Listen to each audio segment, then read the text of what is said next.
airport will cost us about 500 million US dollars.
Hi to each and every one of you here.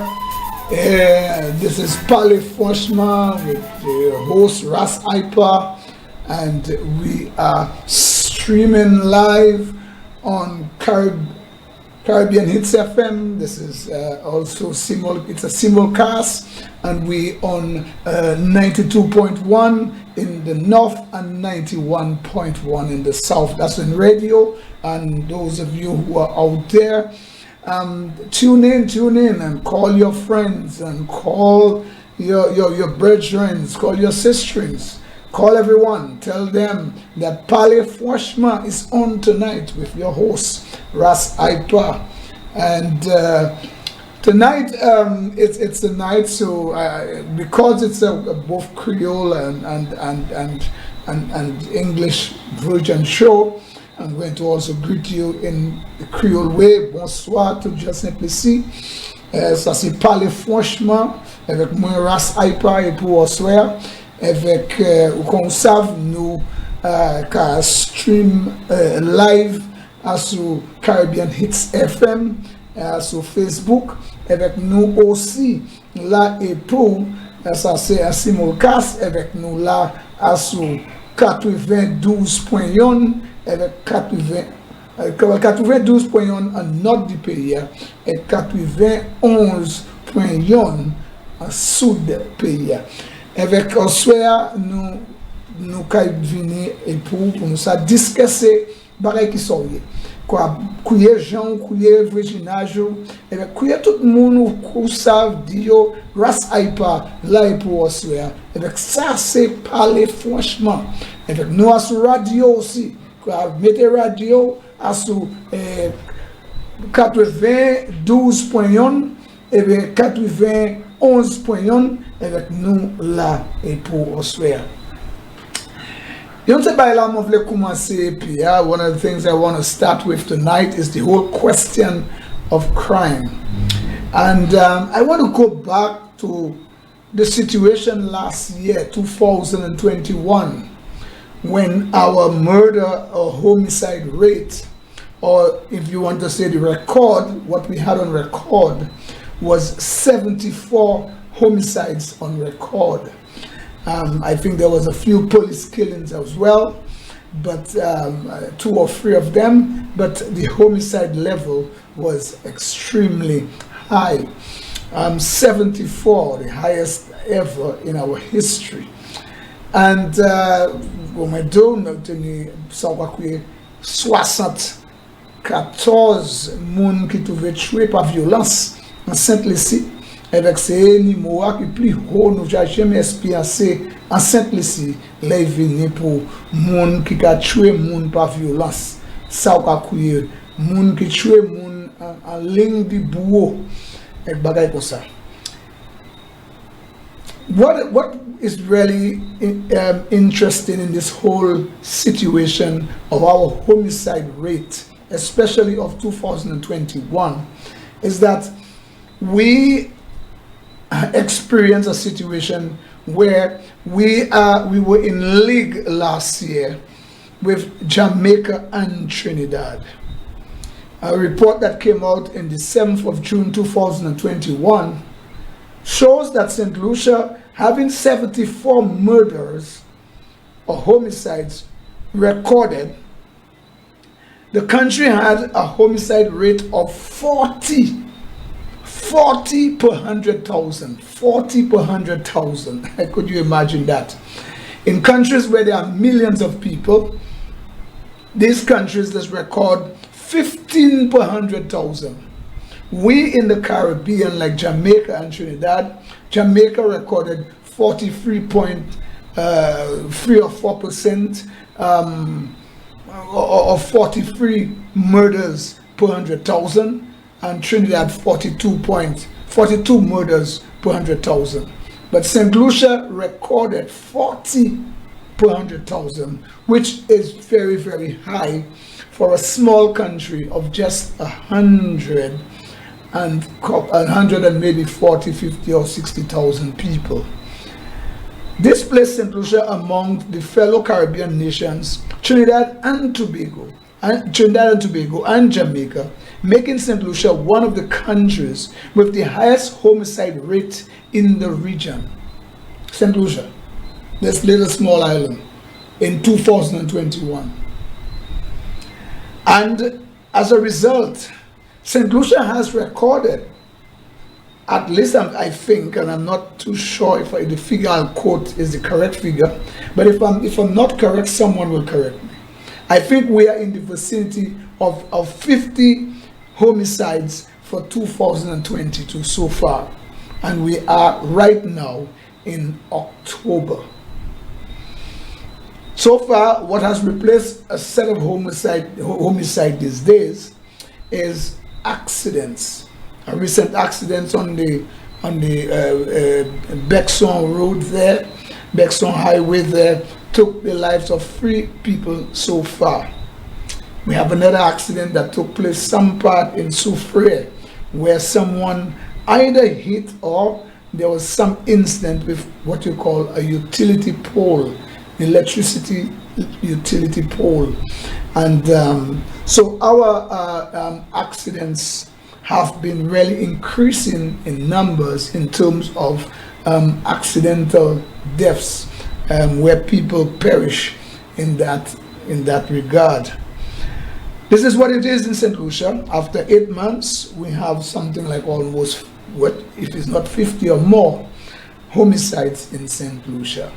And you know, the problem I have with that is that we have no solutions, no answers to the situation of resolving the problems of the high rate of crime in the country. And the high rate of accidents may be attributed to a number of other things. But in terms of the homicide, you know, it is a lot of things doing with, they have a serious situation in the world where they have almost create a correlation between crime and poverty. People condition of life and crime. People, life situation where they live in impoverished areas, where condition of life and housing have been in a deplorable mess, and that they say is contributing and is an attribute to crime in the country and in many countries in the world, St. Lucia not excluded. But so far, it seems to me the present administration has no answers in terms of resolving the crime situation.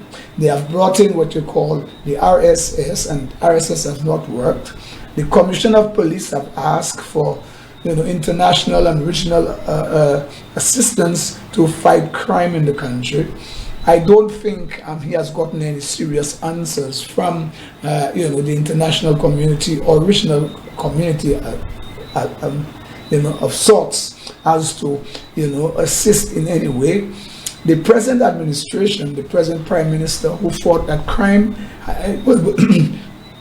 was so serious in the country, and that he had to take the ministry or the portfolio named the Ministry of National Security, but he has not done anything to show that he has really step up to the plate of really fighting crime in the manner that we think someone who takes and who understands how how crime affect our country, affect business, affect people's lives, people's livelihoods, affect families and the victims and the other side of the family, and both sides of the family people suffer as a result of crime and violent crime in the country.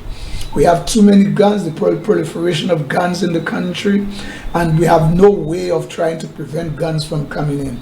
While we have heard some incidents of where police have gone in and seized a few guns and a few ammunition, it is not a lot to talk about, so to speak. The whole question of witness protection, confidence in the police, so that people could give information to police about the whereabouts of crime paraphernalia, guns and ammunition and so on.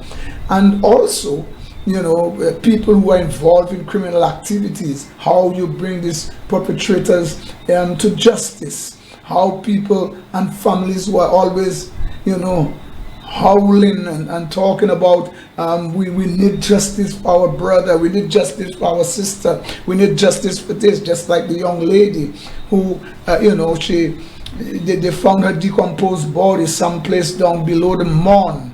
And her family say they have to find justice for the family. In fact, they actually had problems in terms of bringing closure, whether she was the one who was actually the person who police found as the decomposed body, whether it was that person who was their family.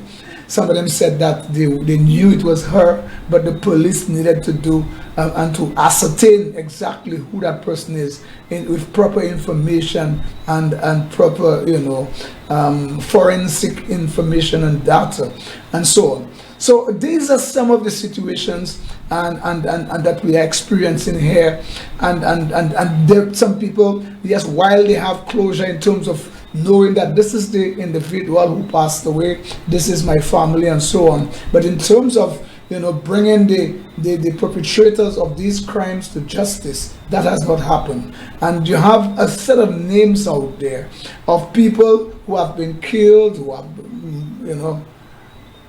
a set of people who have been killed in many years, over several years, I should say. And Verlinda Joseph and a set of names, but none of these homicide killings and murders have not been resolved. And the government and the Prime Minister, who's the Minister of Finance, have not gotten no serious strategy or plan of how to get guns off the street and how to prevent guns from coming into the country.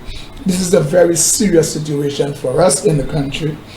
As a touristic country that depends heavily on tourism, and for us to have crime in such high degree of homicides in the country, high rate and recording rate of numbers, and 40 per 100,000 is really a lot for a small country in terms of per capita. So we are in very deep doo-doo, for a matter of fact.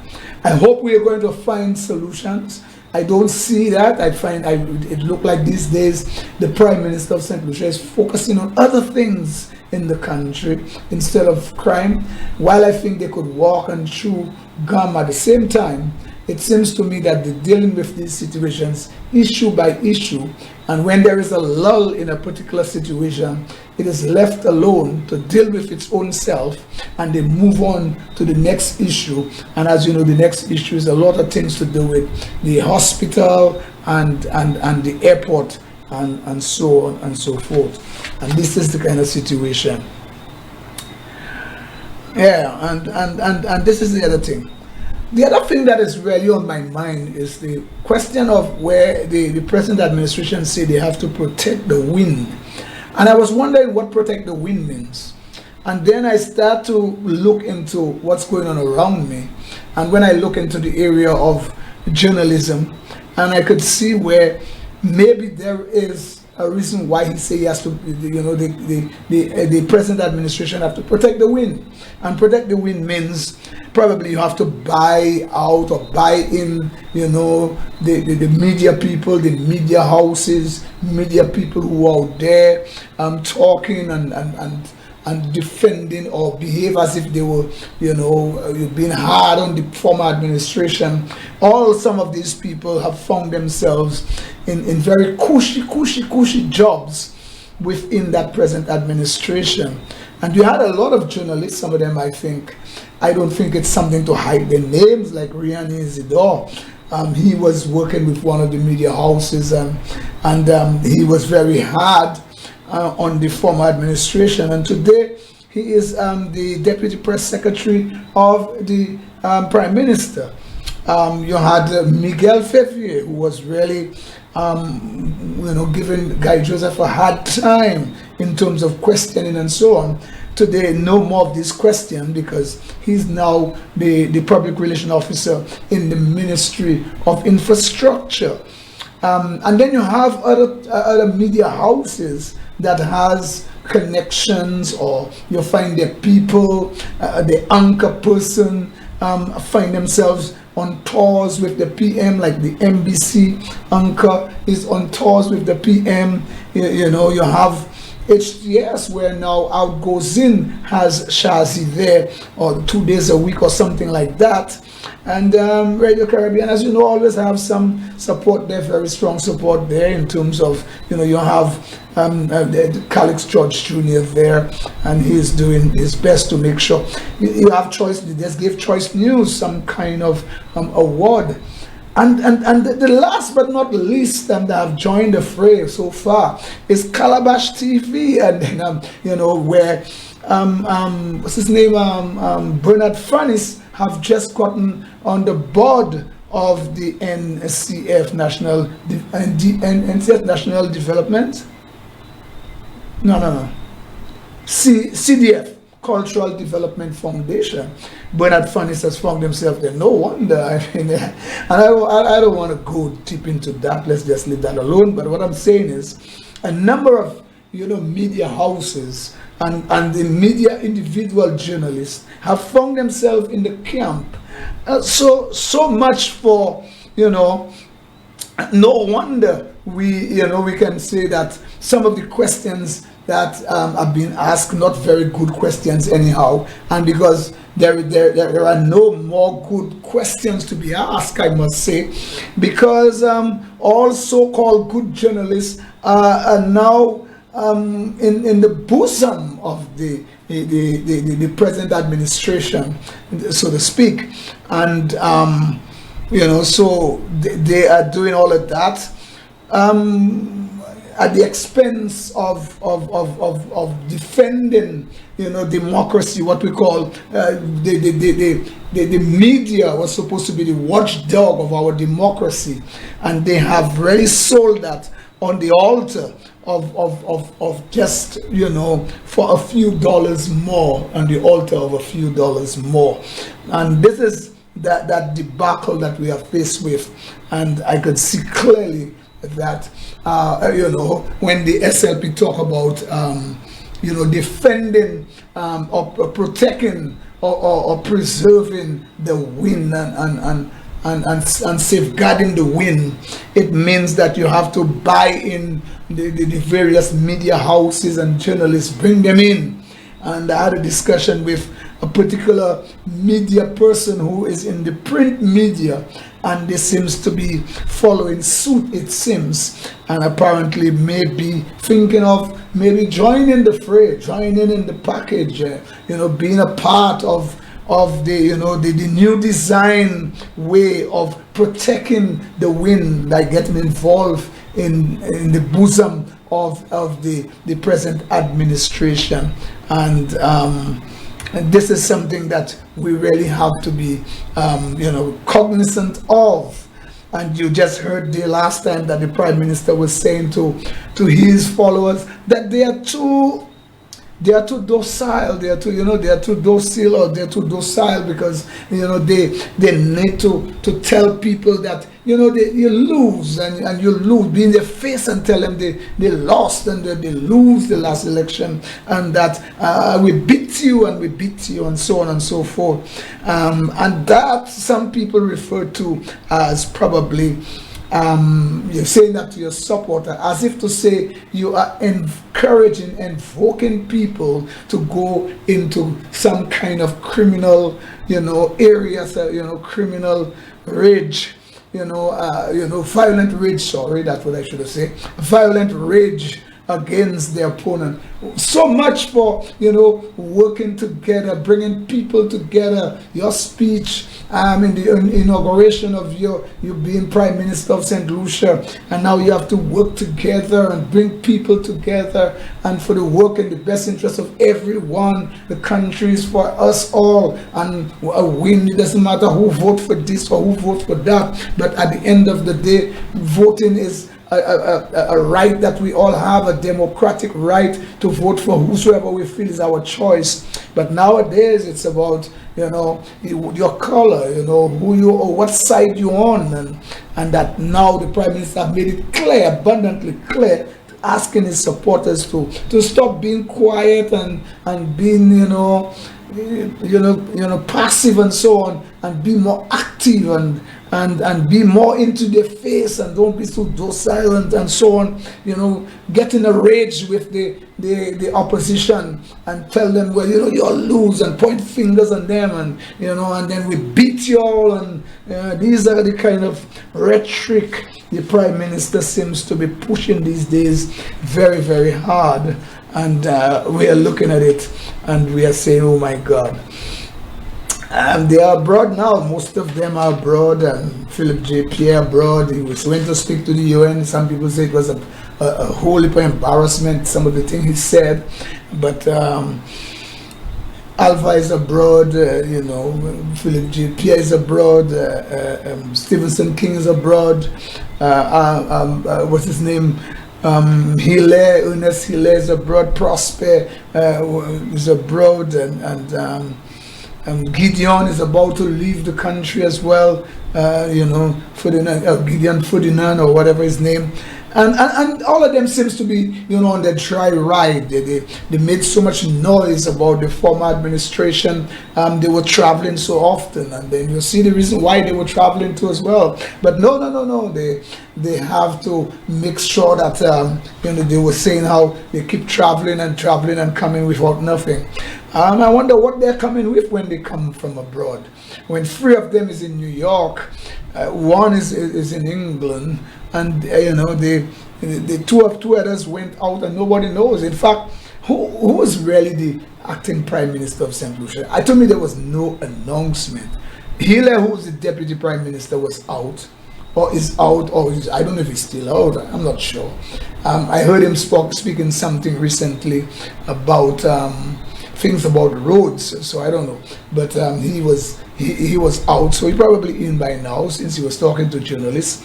And so if he's the Deputy Prime Minister and he's in now, he's continuing as the acting Prime Minister in the absence of the Prime Minister. If he's still in New York, I think he had a very good time up there, asking people to have a good applaud themselves for assisting in whatever way. I don't know. So these are some of the kind of things that have been happening, but definitely that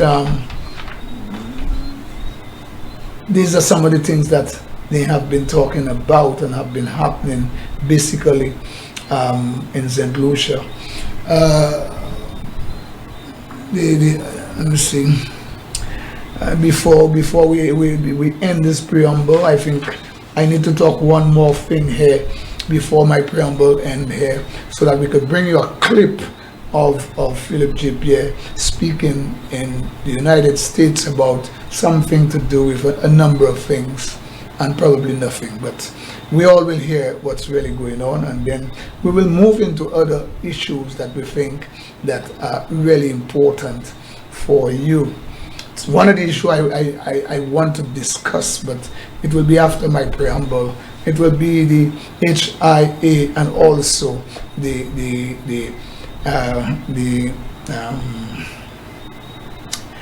St. Jude's Hospital.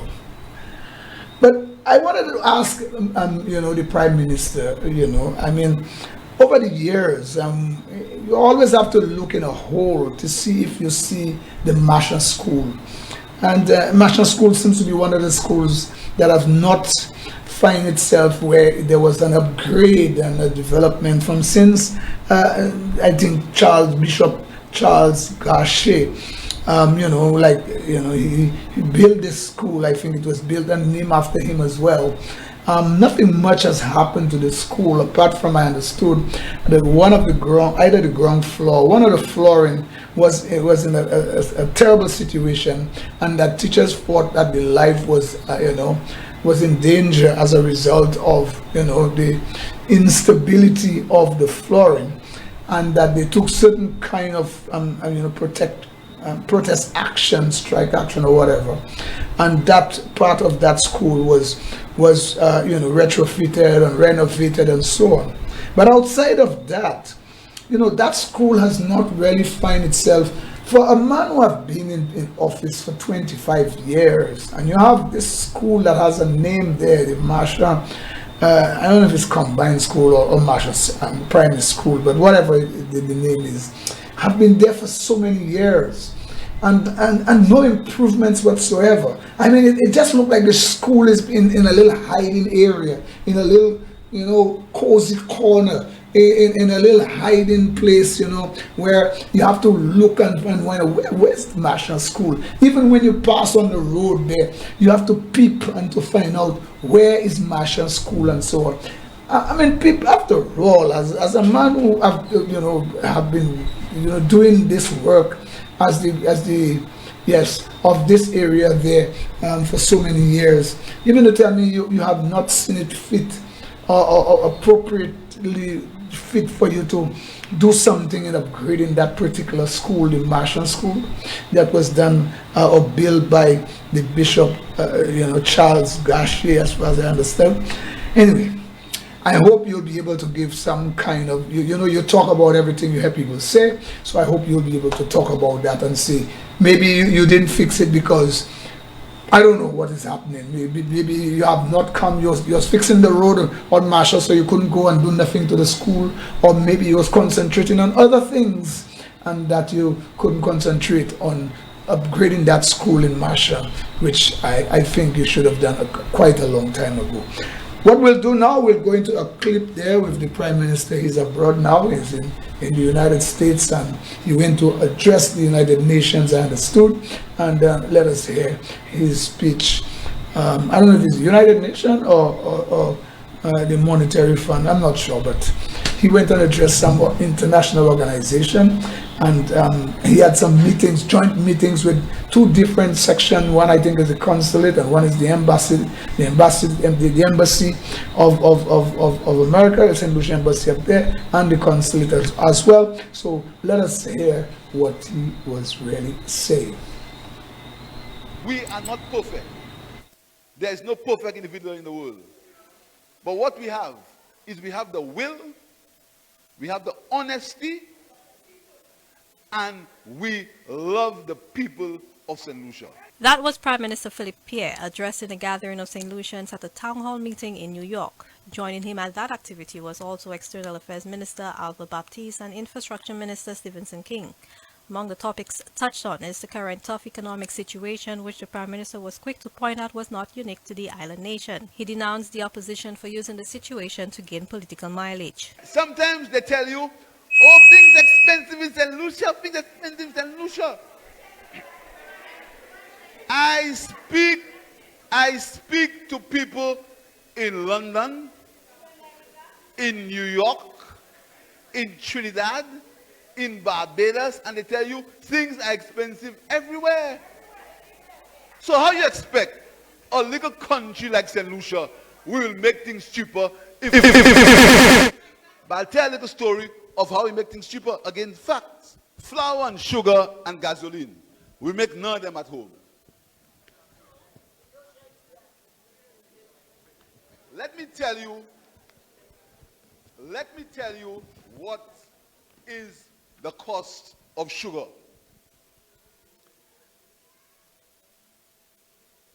And I'm going to give you the facts. The facts. Sugar from Trinidad. We buy the sugar for $164 per bag. Yes. We buy the sugar for $164 a bag. You know how much we sell it for? $110. So every bag of sugar that you buy in St. Lucia, the government pays $54 for you. Prime Minister Pierre also clapped back at the opposition for criticizing his administration for not being able to attract foreign direct investment. He gave examples of what his administration has achieved in this regard since assuming office. All the thing I can't do, I can't represent St. Lucia. You know what's happening now? A new hotel is being built as we speak. Sandals, they tell us that when we get into government, nobody will invest in St. Lucia, all that propaganda. As we speak, Sanders is building a new hotel in St. Lucia. And there's a new hotel that has started in Choiseul. They've started to take the people from there. They're going to build houses for them. The houses have started, and they're going to move the road. The minister I was talking about, move the road. So, and a new hotel is going to be built in Choiseul. And a new one is starting now in Casaba. And all the fuss they made about Cabot, that investors won't come in St. Lucia because of labor. Cabot is continuing because we sat with Cabot over the table like men and women. Prime Minister Pierre also addressed recent criticism over the state of the island's roads, in particular the Julian R. Hunt Highway. Already road repairs have begun, says the Prime Minister, with more to be undertaken when the weather permits. You will hear that the roads are bad, the roads are bad. But my sisters and my brothers, rain has been falling in St. Lucia for the last few months. Every day, every other day. How can you fix roads in rain? How can you fix roads in rain? The rain will wash it away. So I've spoken to the senior minister, and as soon as we get a relief as far as the rain is concerned, we are going to begin some road repairs. Meanwhile, Deputy Prime Minister Dr. Ernest Hilaire, who spoke prior to Monday's cabinet meeting, disclosed that the government has been trying to get the finances to fund the road rehabilitation program. I don't know how the state of the roads in the middle of the rainy season is necessarily an assessment of the government. Road repair will be done. There is a national road rehabilitation program that will be undertaken. The rains have been relentless. We've not really gotten a break for some of the work to start, but the work will happen. Potholing and road maintenance is a regular feature. So it's annoying, and all of us, every single person, minister, bus driver, everyone is annoyed when you have to be going into potholes and the potholes are filled with water. Trust me, it's an annoyance to everybody. This is not even political. But the truth is, and the reality is, that as soon as we get some respite, some of the work will start. I must tell you also that, you know, we have been trying to ensure we have all the resources to do a national program. There is supposed to have been a lockbox, monies that were collected from the fuel taxes, and you know, in the last few months the fuel prices have been very high. When we found the key for the lockbox, there was nothing in the lockbox. So there's actually no money for us to start the road rehabilitation program. And it's still a wonder where all the lockbox money went to. The Prime Minister says Dr. Hilaire has been working assiduously to ensure the money is available for road repairs. For the DBS News World, I am Zane Romulus.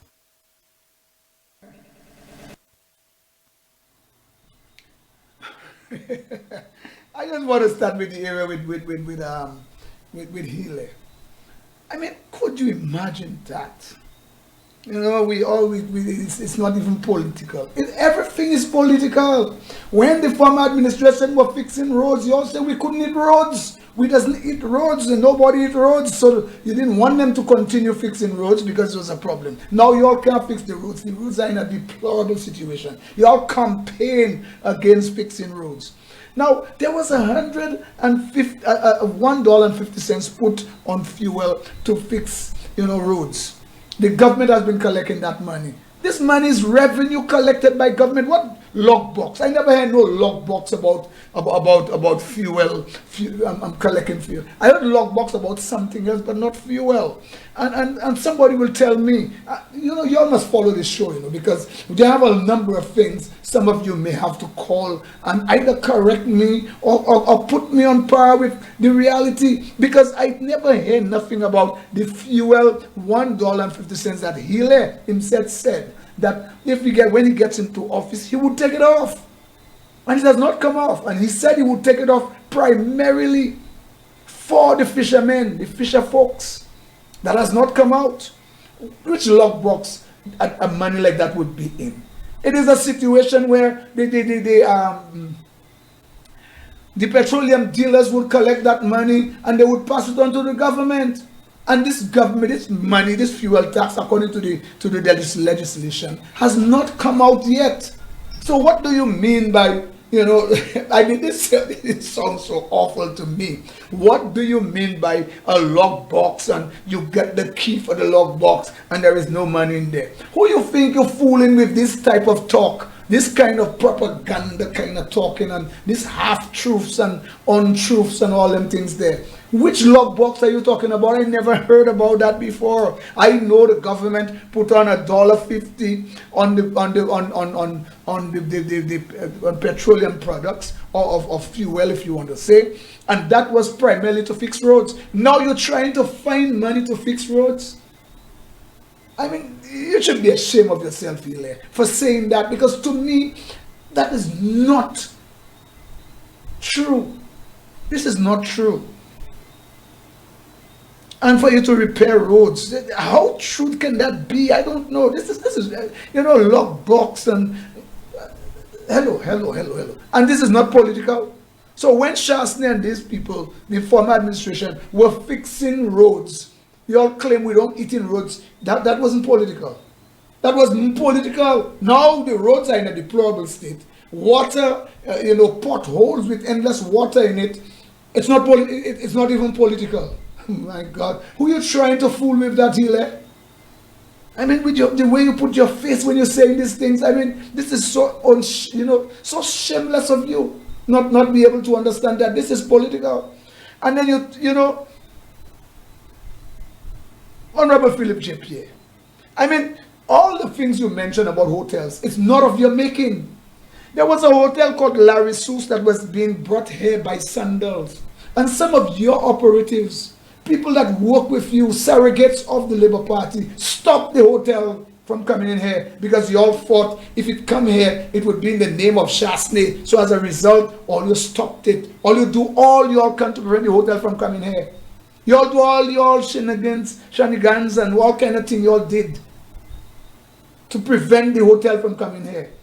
Also the hotel you mentioned, that you're talking about a hotel, about this, that, and you're taking out people from here. They promised to take people. These plans were there long before you came into office, Philip J. Pierre, by the former administration to bring that hotel here. You all went down there and demonstrate about how there would be no roads for people to go to the beach, and you all talk all kind of things. You all made all kind of noise, went down there and disrespect security personnel who was guarding the area and everything. Now you all go and sit down and sign the deal for that same hotel. Cabot, Philip J. Pierre. What you're talking about now, y'all wrote, you know, I think his colleague George Jr. wrote something in the press in Canada, saying how Cabot is taking our tax, our you know, let me make sure I say it right, the pensioners' money and so on, and as a result, Cabot paid early. Monies were areas where we were supposed to get maybe between 15 or $20 million in terms of interest. When Cabot paid, they borrowed 29 or so million dollars, and we only get 2 million or something. So tax the pensioners. And had you all not put pressure on Cabot would have taken all the time they want in the world to pay. NIC would allow them to pay whenever they can pay, or for the duration of time for them to pay. And then they would have paid and paid more and paid millions more. But instead, you all put pressure on them. And because of the pressure, and you all put things in the press in Canada, as a result, they paid quickly, and they only paid with an interest of $2 million. You all fault again. St. Lucia lose out. The pensioners lose out on that. No wonder now everybody talking about how to increase the pension age and all them kind of things. Instead of talking about real things, about trying to get more people in the pool, get the vendors, get the taxi drivers, get the minibus people and other people involved, and make sure and pass legislation to say it's mandatory to pay NIS. Instead, you all going that way, you all talking about raising the pension age. I don't think you need to raise the pension age right now. I think what you need to do is to get more people in the pool in terms of paying the NIC, and pass the piece of legislation that was promised to pass to make it mandatory that once you're in a position to pay NIC, you need to pay. And that's what I think that should happen. But stop the lies and stop the untruths and the half-truths. To me, it doesn't really benefit us in any way. And St. Lucians, please, please, be on your guard for these things, because people always believe if they repeat an untruth countless of times, it will actually become truth. That's what a lot of people believe. You know, if you continue repeating untruths, repeating it for years upon years, it will eventually become the truth, and people will start to believe it's the truth. And that's what your guys doing. Stop that. Because you didn't bring Cabot here. You all fought hard. All the deal that they were doing with Marjorie and Cabot and all things, you all fought against it, and you all come back and do something very, very much the same, similar to what the other guys was doing, you know, the former administration, you know. And people, you know, stop insulting our intelligence, Honorable Prime Minister. Stop insulting our intelligence. About rain, and because of rain you can't fix the road. I mean, we have rain, but we also have a lot of sun too. We have rain falling, intermittent showers and so on. I couldn't understand, yeah, showers, rain are falling. But the asphalt we're using on the road the rain doesn't have effects on it, you know. Whenever you have a dry season, a dry part of the time, and the place is dry, and so on and so forth, you could put your asphalt and so on and so on, and you press it down nicely, and the rain won't have no effect on it, because it's tar. The rain doesn't melt tar. For a matter of fact, it's the sun that really melts in the tar. So when the sun heats it very hard, it melts, and when vehicles drive over it, it probably may sink down or something, or dent or whatever. I'm not a road expert. I may not know exactly what causing it to go down, but I've seen areas where they have put that thing there, and when vehicles start to drive over it, it creates a slope inside it, a slope in there, and sometimes that same slope, you have to come back and put more asphalt inside of that place there, and that is something I have seen before. So sun to me, sometimes, even if you pass this roll on it and so on, or sometimes you don't have no time to pass roll on it, they heat it down with a shovel, they put it there, they heat it down with a shovel and so on, and when the vehicle keep passing on it, it sinks down a bit and so on and so forth, because of the heat and so on, because, you know, the tar, the heat does have effect on tar. But rain don't have much effect on tar, for sure, I could tell you. As long as you press that thing properly there, it doesn't have much effect on tar. So I don't know, but more than half of what you said there is half-truths. Most of it A lot of it is untruth. So it's half truth and untruth, and some of them is innuendos, just talking, make believe and trying to pull a wool over people's eye, and so on and so forth. Lock box and all of that kind of talk. First time I heard there was a lock box in terms of fuel. I thought there was a lock box with the monies that was collected for St. Jude, the first monies that was put there by Stephenson King, where I understood there was some $40 million in a lockbox. You all have not spoken about that one day, Hile. That $40 million you all came to meet, and you all stopped the project. You all stopped the head tax thing of the $45 for the repair of the airport. You all stopped that, You all actually stopped that, and that was what I understood was in a lockbox. You have not spoken. You have not found the key for that lockbox, but you found a key for a place that didn't have a lockbox. But you find a lockbox for the fuel price, for the fuel $1.50 that you said you would have taken away, especially for fisher folks, fishermen, fisher fellas that you said they have no roads on the sea. You remember that? No roads on the sea. So you would have taken out that $1.50 there. For the fishermen, especially, that hasn't happened. I does see you by the bay, in Banans Bay, so you have relatives and friends and so on, people who are fishermen. They live in fish special for you. But that's not the point. The point is, you said you would have taken it away, the $1.50 that Shastne put especially for roads. And you are telling us something that needs to be questioned. The media, please ask Mr. Hile about this $1.50 and this lockbox. He's talking about that $1.50, because why would that $1.50 be in a lockbox when this money is going to the petroleum dealers, and the petroleum dealers have to give it to the government, just like VAT and everything else. They have to give it back to the government. So why they have to collect that thing on behalf of the government and give it to the government? Why would they put it in a lockbox? You think that you're saying that's true? You don't think that is a half-truth? I can't believe it. I just hearing something. And so he mentioned, everybody, it's embarrassing, roads and so on with potholes, with water in it. Of course it's embarrassing. But it's political as well. It is political. Don't tell me it's not political. Because when the former administrations were building roads, you all said that we don't eat roads.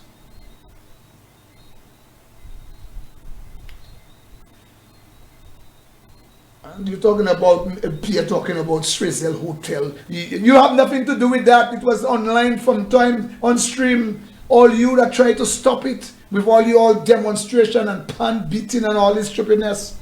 And now you're going and sign it as if you're responsible. No, you're not responsible. Larry Sauce was coming in, Fruit Sandals as well, and your operatives and other people within your government, your satellites, your surrogates. They did and put pressure to stop that hotel because it will be in the name of Shastne that bring the hotel. So now you're all glad to want to bring it in because. And then you all go in and talk. Which talk you have to talk with Sandal? Everything was done cook and curry with Sandal. Not Sandals, Cabot. What you had to go and cook and you had to sit with Cabot. Sit with Cabot to do what? First of all, you could sit and talk anything really sensible. Everything had been done cook and curry from the former administration. You all were fighting them down because you all didn't want them to succeed. For them to have the ratings of knowing they are the ones that do it. To deal with Marjorie and all them things there. But in final analysis, what you all did is no difference from what they were trying to do as well. And that's the situation there with that. And stop insulting our intelligence about rainfall, because of rain, we can't fix roads. Hogwash for me. Hogwash. I want to talk about two things there, and the numbers are there. You all could call me 489-4781. If you wish to give us a shout, you send us a text message or whatever you want to do with what's going on presently. You want to call us, you want to tell us something about what's going on here, go ahead. Go ahead and call us and talk to us, or give us a call, because this is also a WhatsApp call, as I said, 489-4781. Some people say I'm not saying it often enough. I'm saying it often enough tonight. So if you all have anything to say, you all could also keep me company. Don't leave me lonely here. And if you could call and say something about what we have spoken about earlier on. But I want to continue on a line here. Some people tell me I'm giving too much information at the same time. Let me slow down and give some information slowly. So, the information about the hotel, the Hirano International Airport. No, not the hotel, the Hirano International Airport, HIA. Folks, let's be frank. Let me be frank with you.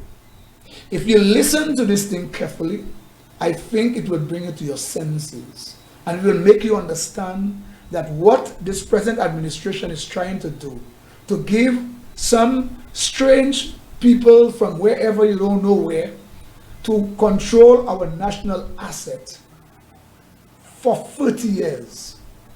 And folks, just listen to that carefully. For that 30 years, they said that they're going to charge people.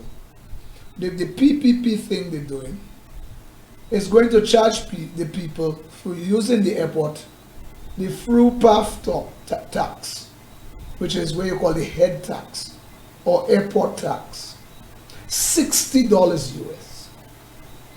So folks, if, let us say, as the tourists has opened, Chasney has opened the tourists, and the former administration opened, and because people thought, well, tourists will not come back to what it was, it's only Chasney who believed that, so Chasney opened it, and that's not true. Now he believes it too. So Chasney have actually convinced him to right now believe that what he was saying was wrong, by up to Janika Simon, and now he has agreed that he was wrong, but he doesn't really say it, but in a sense he actually said it, because the way he puts so much confidence in tourism right now. So let us say, for example, 500,000 visitors come to our shore, because it is said that only 2% of St. Lucians are really regular travelers. Now, head of St. Lucians might be travel if they have an incident where they have to go to a funeral abroad, or somebody give them a vacation, or somebody give them a trip and they go abroad. Some incident that they have to go abroad. Not like the vendors, they're going abroad regular, and these are the regular people they're talking about. That 2% of St. Lucians are regular travelers. So that means to say 98% of our coming in and out travel, people who are coming in, people who are disembarking, people who are embarking or whatever, are coming from abroad. So let us say 500,000 coming after that whole deal is done, of like 500, and put that 500 at $60 US per head. That would bring it to something like about 30 million per year. 30 million per year. Just check it out for yourself. And I may not be very good in being a mathematician. I was good in maths in school, but I wouldn't claim that I'm any mathematician. But if you have $30 million and the airport would cost $170 to $75 million in terms of building a new airport and to renovate the old one. That means to say, within 8 to 9 years, we would have, these guys that we're giving our national asset would have finished paid for what it cost, the cost of building the new airport, $175 million US, because it's US we're dealing with. It means that these guys would have something like between 20 and 22 years just collecting money Monies that should be for us, our money. 40 point something million dollars per year they will be collecting. That time they have already finished paid for the airport of 175 million US dollars within 8 to 9 years. And they're now collecting for 22 years, between 20 and 22 years, they are collecting $40 million every year for themselves, US. And they could only choose to give us a little 2 million if they want, or 3 million if they want, at their own whims and fancies. At their own wimpishness, whims and fancies. They could decide, oh, let's give St. Lucia 2 million or 3 million US or something. Because they're making 30 million for the next 20 to 22 years. If we give them that national asset for them to control for themselves. Whereas if we go with the Exim Bank with Taiwan, who has been, all right, let me ask a question. Which country in the world who have assisted us more than any other country in the world in terms of financial assistance? Tell me which one. You all know which one? Well, let me tell you all. If you all don't know, let me refresh your memory. Taiwan. And if Taiwan has a bank that wants to assist us in borrowing us the money, and we are going to do it with $45 US with the former administration plan, $45 US. And that $45 US is going to give us 5 years moratorium and 15 years to pay the rest of the money. But you know what? When we finish pay that money, that $175 million US, that the rest of the money will be ours. The rest of the assets is ours. The bank, the hotel is our hotel. It's in our hand. Any money that come in, any benefits is ours. We didn't give it to no one. Our national asset is ours. The 40 million that they stopped and so on, and they zero in on it. They zero on it deliberately. It's them that did that. They are the ones who did it, not us. Not the former administration. I want to say, not the former administration, not the people of St. Lucia, the Labour Party. And cause now that 40 million to be, I don't know what they did with it. That was the money that was supposed to be in what you call the lock box. Where is that money now? Had they continue collecting and not zeroing on it, and continue collecting that 45 something million, 45 US dollars, by now we probably would have enough money that we may have very little to put in terms of billing the airport.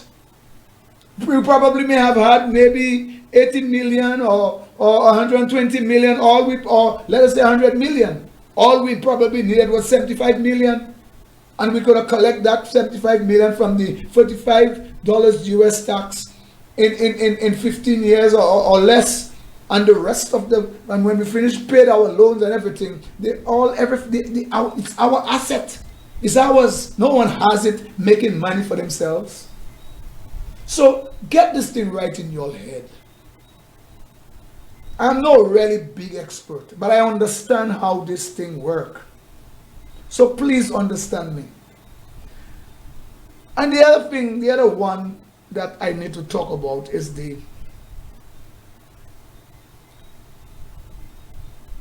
St. Jude Hospital. Well, some people ask me to ask the Prime Minister of St. Lucia, what are they going to do with the new hospital that was constructed by the former administration? With some of the designs, I understood, nowadays that's what they do. They make all electronic, the electric panels and the wires and everything is always coming from the roof. This is the modern situation. And the modern situation also talk about having hospitals under one roof. Trinidad and the United States and Jamaica and elsewhere have a hospital under one roof. We have an example right here in St. Lucia. I mean, the OKEU hospital is under one roof. We have also the Tapion Hospital under one roof. We have also the Victoria Hospital was always under one roof until when Lansico built this little piece here. I think is the piece where the maternity ward area, and they have another area there too where they look after other kind of people. There was always a special area for TB, the tuberculosis hospital, yes. And there was a small area before that, that was now they have where you call the emergency part of that hospital. The Victoria Hospital used to be where it is there, but before it used to be in the main hospital where we have this whole one hospital there. So now, and then I don't want to go back into this thing with what's his name again, with John Peters, because to me it's almost a non-argument. John Peters' argument, and John Peters being a part of this this committee that was established there, it undermines John Peters himself and his integrity. Because if John Peters had any integrity, because he was so critical of the former administration, he would probably, recuse himself, even if he was asked. And they would probably ask him because, of his reputation and having all these things as a person who claimed himself as an engineer. And people and them, as petty as they are already, people will really definitely ask him to be on some board or some committee. But if Peters was the kind of man with a serious integrity, he would just tell them no. He would recuse himself from that committee. But he didn't do that. He went in there, and then they came up with a report where a number of people have the report. And the report has nothing. It's almost empty. It doesn't have nothing about figures, how much money it will cost, or nothing like that. It's talking like, based on what I'm hearing about this report that John Peters and other people were part of, it's almost like voodoo. It's almost like Gade, like some Gade, some voodoo, some seer, what I mean? Or these people they talk about in the real international world, psychic, some kind of psychic. Because John Peters normally talk about he walked through a building, and when he walked through the building, he knows all the problems. He knows how long it will take for the building to be fixed and renovated and repaired. He knows how much $1 million it will cost. He knows how much time it will take. John Peters is one guy where I have a lot of respect for. I was supposed to have more respect for John Peters than I have now, because I know I have had conversations with him, and it's not a guy I really want to bring down in any kind of way. But the way he has positioned himself, he has opened himself to that kind of, criticism that he has been getting now. I understood that he said that he would stop talking about St. Jude's and whatever. Stop talking entirely about anything dealing with engineering. Because you are the only engineer that have been talking in fact, across the whole world. Engineers don't talk this kind of way at all. As far as I know, to my knowledge, I've never known thing where engineers come and talk. And you even reach a point where I heard Rick Wayne call you and tell you how, you're a hack based on some things that you said, and you're attacking engineers. Even if you want to talk about a project and you think there are some kind of situations where you need to discuss about some things that were not going right with the project, but to attack a fellow engineer, people say that was unethical for you to do, very unethical. But you did it, Peters. Why you did that? You're a guy holding Bible in your hand and all thing and preaching and now you're attacking fellow engineers. I mean, why would you bring yourself down to that level? Why would you, to put your integrity on a hole like that? That everybody feel they could call you and tell you they're your friends and they respect you, but they have to tell you you're a hack. Why should you allow yourself to be in that kind of situation and scenario? I don't know why. But the point is, you call the former administration building a hospital a box. But what you call a box is what they have all over the world. Everything under one roof. For Marak, even the idea of Shasney trying to build all the police stations and all the different department of policing under one roof is a good idea as well. The only one I don't know if it should be a part of that is the courthouse. But basically, I know I think courthouse should be separated from where police are. That's my opinion. Now, I'm not saying Chastity probably wrong where he was trying to say, well, he wanted to put police and courthouses and all of them things under one roof. I'm not sure if all of that should go under one roof. But I know in terms of policing, all police department from whatever you want to call them, I think there should be crime dealing with the fire people, them also the what they call traffic and all of the CID and the different department of the police and so on. I think all these different areas should be under one roof, maybe in various layers, as you have what you call different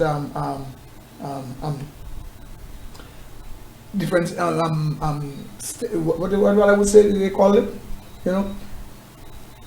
different anyway, I can't get the word yet now, but I'll get it. So you have these buildings, you understand, floors, in fact, different floors, sorry. So the first floor, the second floor, the third floor, maybe the first floor is where you have the central policing, the second floor maybe traffic, the other floor CID, the next floor dealing with something else, and so on and so forth.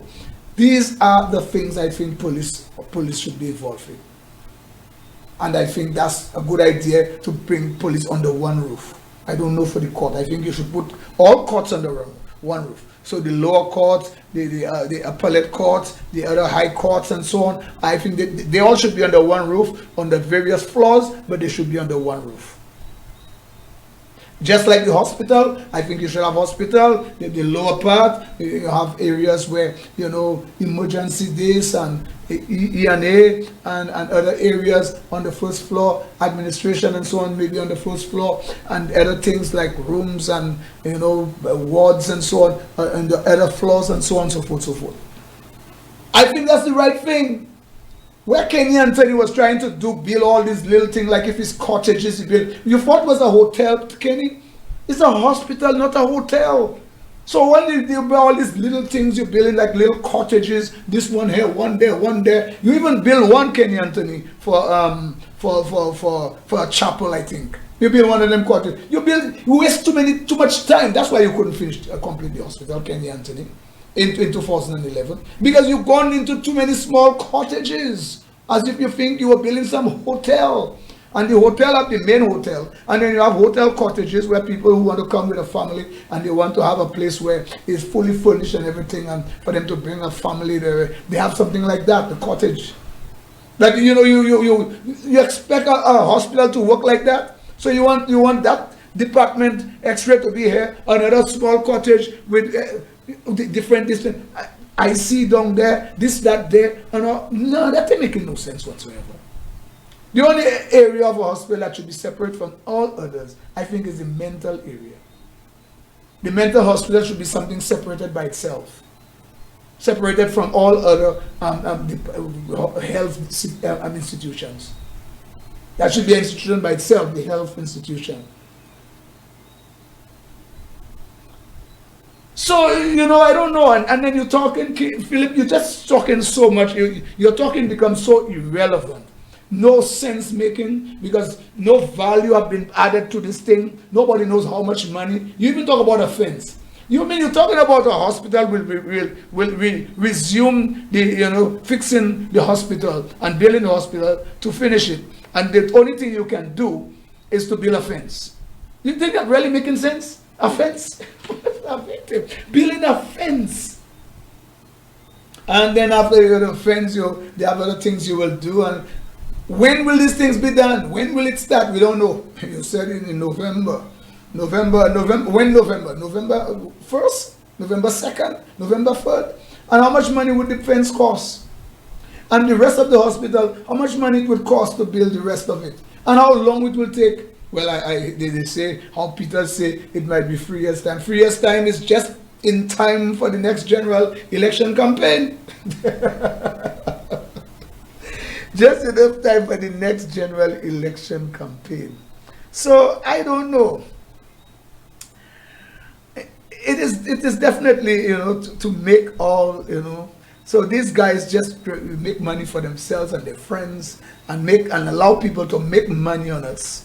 but nothing that really would be able to, to sustain us, to show that they're putting people first. Because putting people first is to tell them, it's another bluff. It's the same kind of talk where Alvina Reynolds was doing, just talk. The hospital might be complete by then. Then you bring in John Peters. John Peters said, when he looked there, he realized it's only $11 million and 11 months or 10 months or 12 months, and the hospital will be completed. Up to now, it can happen. John, you said that before. You gave endless predictions, and none of them have worked. So now, if you're taking this sabbatical, I really agree with you, pal.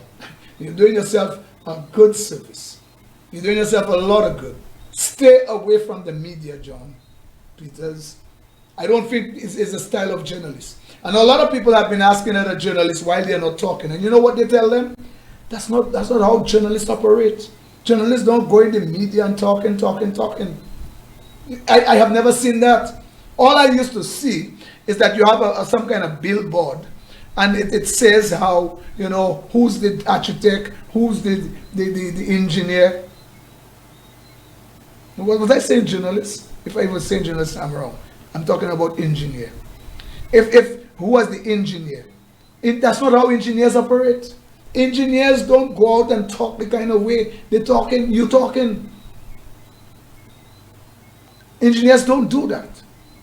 So if I was saying something apart from engineers, excuse my language. I really was talking about engineers.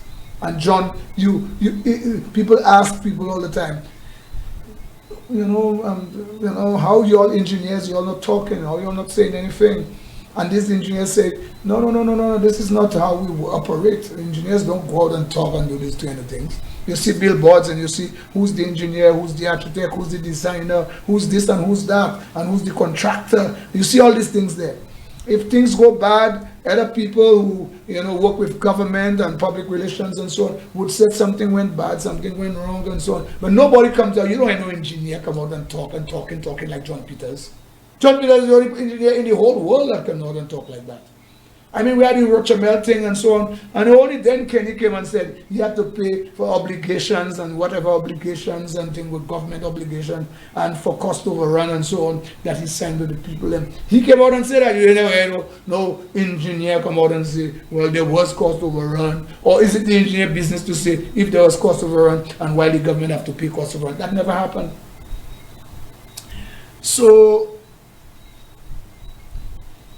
it is hard pressed for me to understand why, that the government would go now ahead and go into the old hospital and leave the new one that before. And it's not about trying to get at anyone, getting back at Chastney or Guy Joseph or anybody in the former administration. It is about the taxpayers' money. Even Philip, you're talking about how much you pay $165 for a bag of sugar and you sell it for $110. It's not your money, it's the people's money. If you're subsidizing for them to make life easier for them, to cushion the effects of inflation and other things like that, it's their money, not yours. So you're not doing anybody any big favor.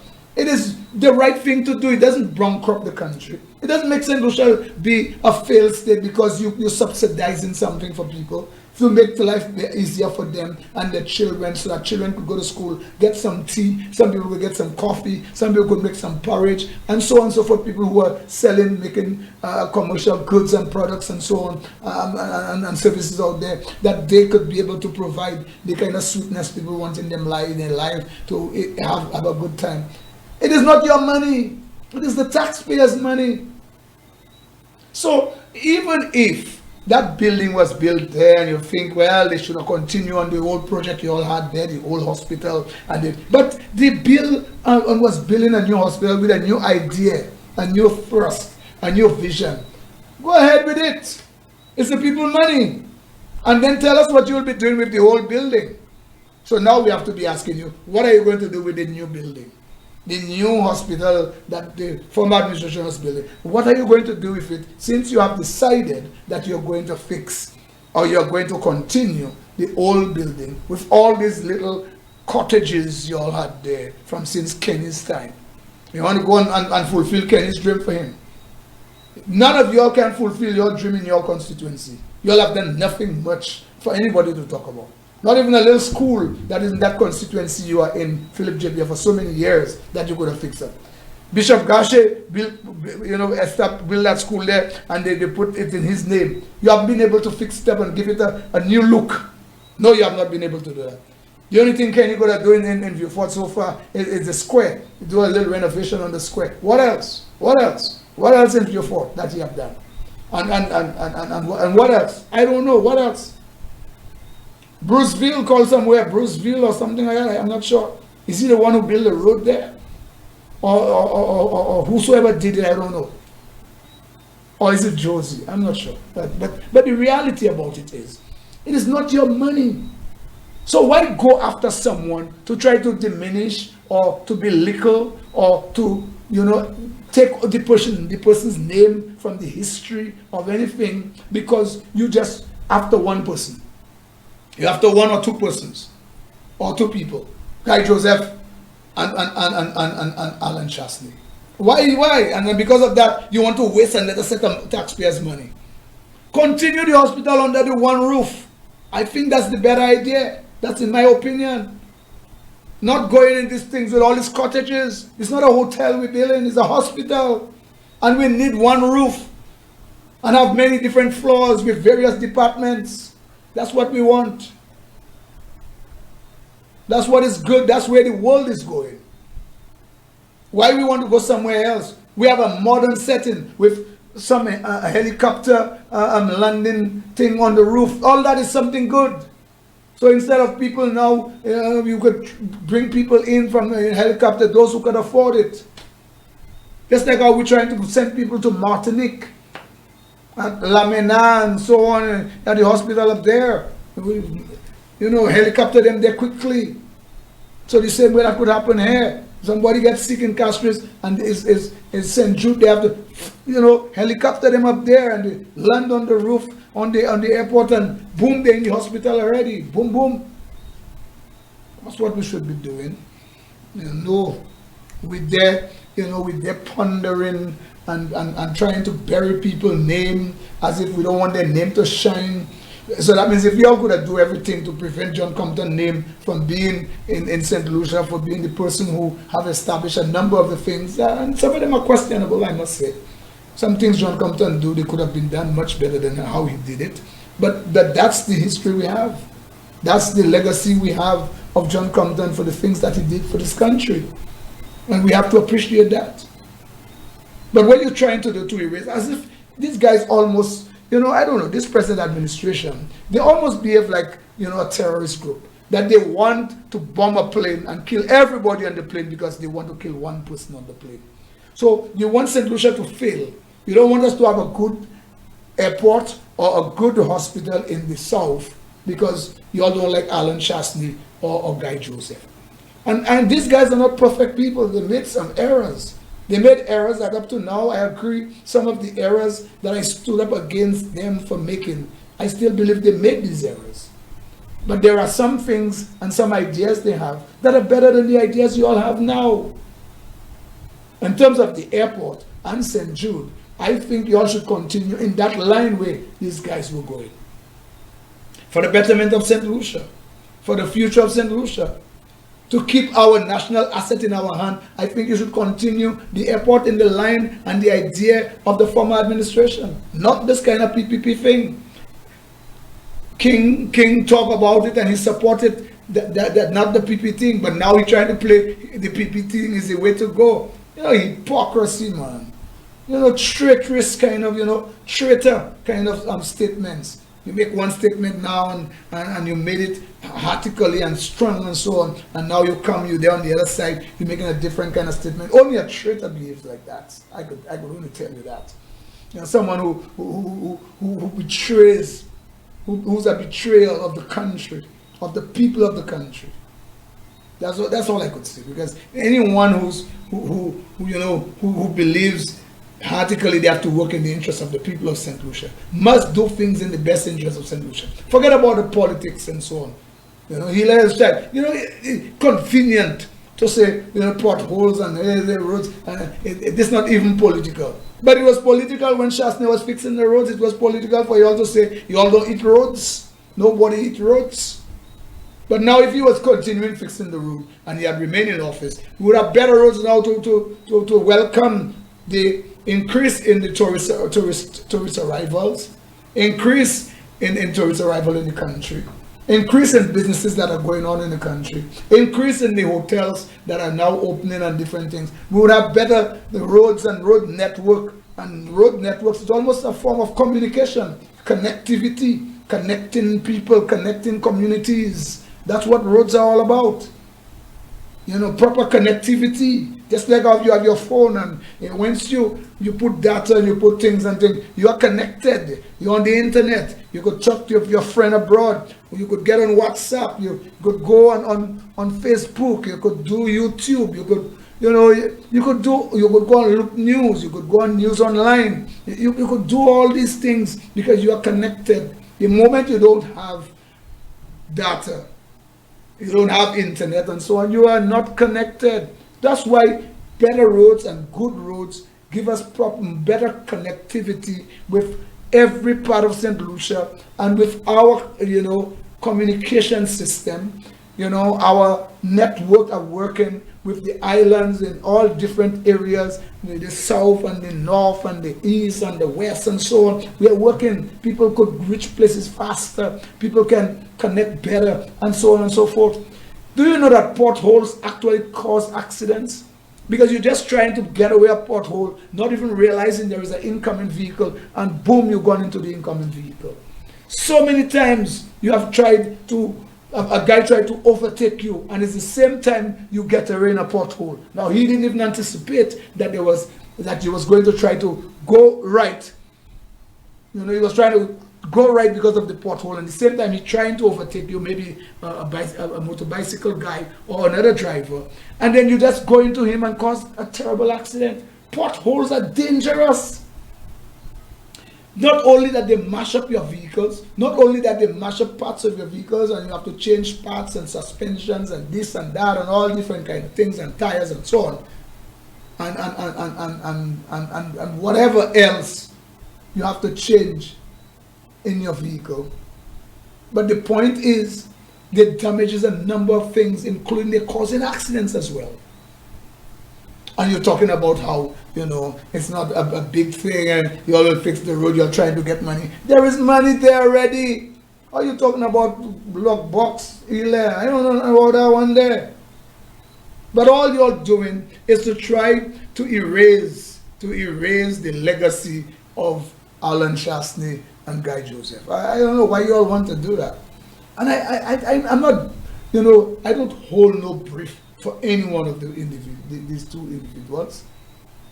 But I have to make the comparison, and I have to be able to tell you all what you all are trying to do is not right and not good for St. Lucia. If you want to put St. Lucia first, then put St. Lucia first by doing the things that will push the country forward. Close your eyes and do the right thing. Do the airport project on the project that these guys had there, the $45, and with the Bank of Taiwan and so on. Taiwan, they're our friends. They are the ones that have been giving us money all these years. So why not deal with them instead? Let's trust them instead to borrow us the money to do the thing. So we already have some money, and they probably will give us some. And if they will give us 75 million or something like that, or 100 million, let's say 100 million they're giving us, and we have to get 75 million from the taxes we're collecting, and we pay them off with the taxes in 15 years. What a good deal. After we've been finished paying them, that money is that asset is our asset. It's not in the hand of no foreigners. So after the other people or the investors you all want to bring in, nobody knows who they are. When they finish pay in 8 or 9 years, they have between 20 and 22 years to collect money. Just like that. 40 million every year. And it could be more, because let us say while the airport is nice and everything is working and you have the jet arm and you have the jet this and whatever and people coming in and so on, Maybe you might, from 500, it might come to 600. Excuse me. Maybe they might be collecting 40 million per year. And all that is going straight into them. That's theirs and not ours.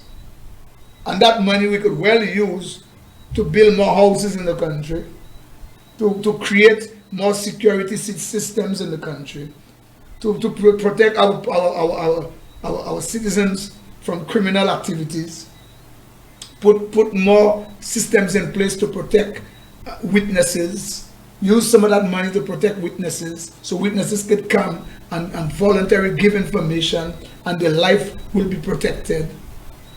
You know, the information that they give us will not be compromised. They will put them in somewhere where there's a witness protection area that they could be in, if it's abroad or wherever. We have enough money to do all of these things. We have enough money to maintain and bring in more health equipment and so on, to keep our people safe and so on and so forth. But instead, we want to give these people these things. They will be charging $60 US for 30 years, and they might be finished with the whole payments within 8 to 9 years, and they have another 20-something years to be collecting monies just like that. I hope you all understand what I just said there, in simple terms that I put it in. I think we didn't have any calls, so I don't think we got any messages neither. Let's see.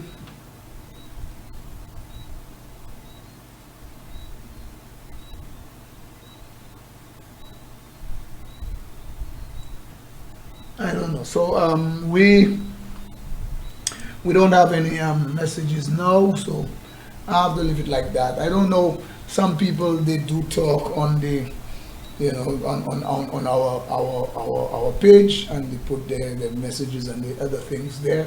I'll see some of the things that you're saying. I've been trying to put it on, but it does make some noise, and the noise I cannot deal with in terms of trying to access the page, and sometimes what I get is not really what I expect to. So I just I don't know. Other people are talking, and I don't know. But I'm looking at some of them. You say some people say, "Ipa, I'm listening," and they're listening to me. I'm happy that you're listening, and I hope you send the link to other people out there who listen. Some people is very sad what's happening, you know, and